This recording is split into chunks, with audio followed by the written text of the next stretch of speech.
Meus amigos, aconteceu aquilo que a gente finalmente esperava por muito tempo. O Manchester City ele coroou o seu trabalho de longo prazo. Ele teve de fato o merecimento de um fruto de um processo que se inicia lá em 2008 com a ida do Qatar para o clube, com a adquisição dos direitos do clube, que começa, vem, matura até a levada do Pep Guardiola de 2017 para cá, que aí leva toda a estrutura para o clube, todo o seu modelo de pensamento, desde a base, remodelando o jeito de jogar, remodelando o jeito de pensar e de atuar. Então, esse trabalho é coroado com uma grande conquista. Uma grande conquista quase que indiscutível. Por mais que a final ela tenha se apresentado de uma forma muito diferente daquilo que muitos imaginavam, inclusive eu. Mas, se tratando de uma maneira geral, o City é merecedor do resultado. E a gente precisa falar disso nesse vídeo. Só deixando um pouco esclarecedor, que é o seguinte. A atuação do Manchester City como um todo nessa temporada ela é tão boa que a gente precisa destrinchar em alguns vídeos. Então eu vou fazer um vídeo mais pra frente, ou seja, amanhã, sobre a temporada do Manchester City. Vamos trazer os números da temporada, vamos trazer estatísticas, atuações, e entender o que foi esse encaixe do Haaland, a adaptação do City a novas versões, a perda do sistema do falso 9. Então vamos entender como é que foi esse sistema, essa adaptação e esse novo modelo de entender o futebol do Manchester City, fazer com que se torne a nova versão do Guardiola, é a melhor versão na visão de muitos. A adaptação do Haaland para essa função, a saída dele do Borussia causando algumas coisas, e também vídeo do próprio Guardiola.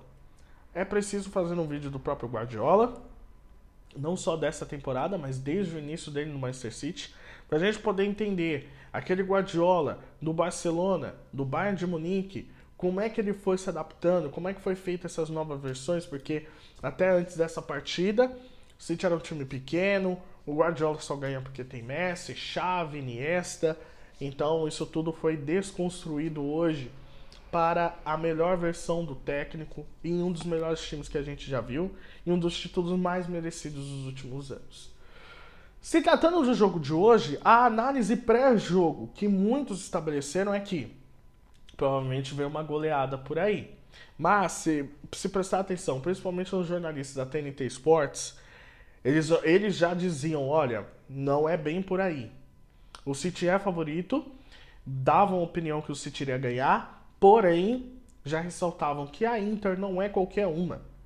Não só porque ela derrotou o seu maior rival na semifinal, mas a Inter é um dos times que mais desarmam na Liga dos Campeões.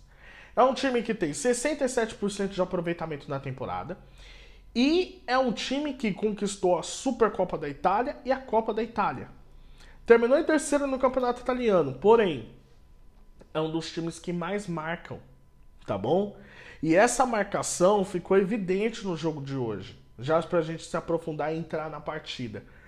Aquele Manchester City que esperavam com 70% de posse de bola, principalmente ali do primeiro tempo contra o Real Madrid, que conseguiu fazer essa impressão, isso não aconteceu. Na primeira etapa, o City ele teve 62% de posse de bola, só que a gente precisa entender. Se pegar o mapa de calor da partida, ele está muito concentrado ali na região do meio campo. Só que os jogadores que mais pegam na bola são os zagueiros.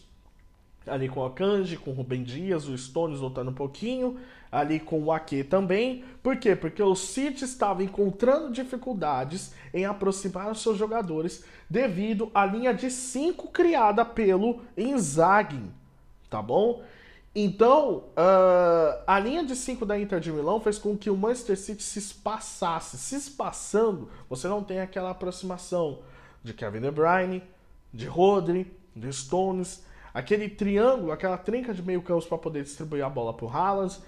Então o time passou a usar muito o Grealish ali do lado. Então o Grealish ele teve que fazer 1 contra 1, só que ele não conseguia ganhar. O Freeman conseguia ganhar muito mais dele.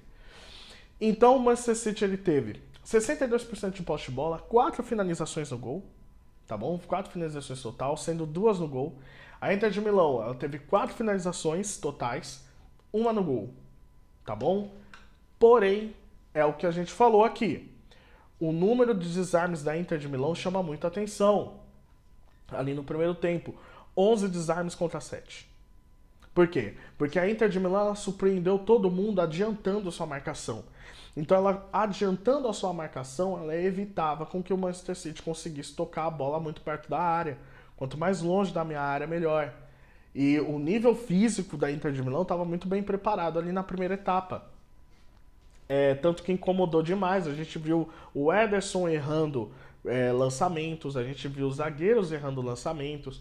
Então, a bola quase não chegava no Haaland, apesar de ele ter a melhor chance da primeira etapa. Então você viu um Manchester City muito nervoso. Mas as estatísticas não mentem. A Inter de Milão, dentro do seu propósito de marcação, de afastar a bola, não deixar ela ficar perto da sua área, roubar e acionar direto os atacantes, ela funcionou muito bem. Já na segunda etapa, os dois times mantendo o mesmo esquema, a coisa continua. Por mais que a Inter de Milão ela começou a faltar pulmão, né, começou a faltar perna, você via que o Manchester City estava perdido. Inclusive que num lance é muito engraçado, que o Akanji ele deixa a bola passar e o Lautaro fica cara a cara com o Ederson. E aí que vem a figura primordial desse jogo. O Ederson, a vitória, essa vitória ela passa muito por ele. Não à toa, o Ederson é o terceiro goleiro com mais defesas difíceis na Liga dos Campeões. Ele tem um total de 10 defesas difíceis. Algumas foram só nesse jogo, principalmente nesse lance. Cabeçada do Lukaku. A cabeçada no último lance da partida, onde ele pega, que poderia sobrar rebote. Então o Ederson fez um papel muito fundamental.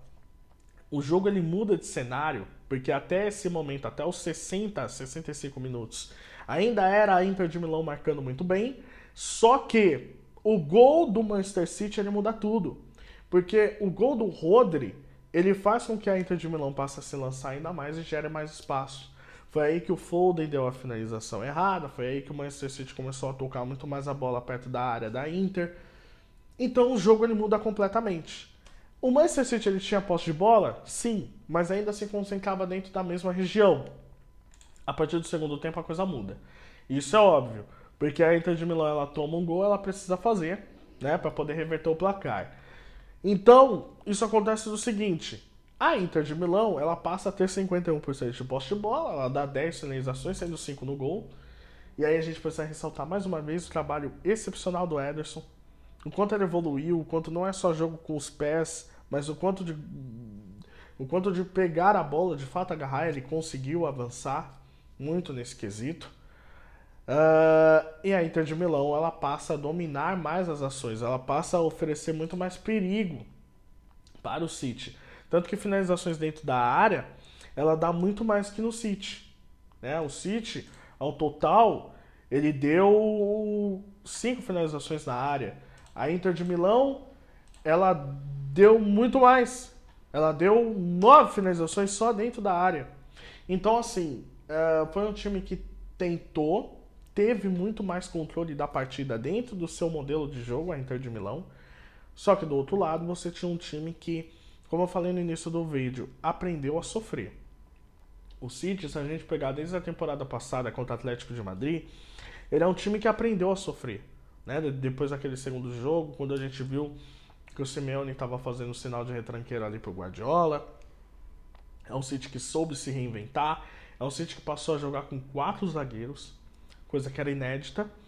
Né? Aqui no Brasil, principalmente, a gente chamaria muito facilmente de retranqueiro, só que não foi nada assim. Foi para dar sustância na base defensiva. Então, o Manchester City que soube se reinventar, o Manchester City que foi vencedor com méritos, coroa como a atuação de um time que fala o seguinte: olha só, agora eu mudei de patamar. Olha só, agora eu tenho o melhor futebol da Europa e eu posso dizer que eu sou o melhor time do mundo. E de fato é o melhor time do mundo. E essa atuação magnífica, arquibancada show, cobertura da televisão muito boa, principalmente da TNT Sports, parabéns, show de bola. E, como eu disse no início do vídeo, acho que vale a pena a gente pegar as estatísticas do Manchester City da temporada e a gente poder entender como é que foi esse fenômeno. E pegar as estatísticas do Guardiola desde 2017 para cá, para a gente poder debater o quanto esse técnico conseguiu evoluir, o quanto ele revolucionou. e levando o Manchester City para a eternidade, porque agora esse time está na eternidade do futebol. Eu quero saber o que você achou da partida, deixa aqui nos comentários, deixa seu like, tá bom? Deixa aqui o que você achou. Você acha que essa é a melhor versão do Manchester City? Não? Afinal, te decepcionou ou não? Você acha que foi um título merecido? Deixa aqui nos comentários. Se inscreva no canal para dar uma força. Tamo junto e até a próxima. Valeu!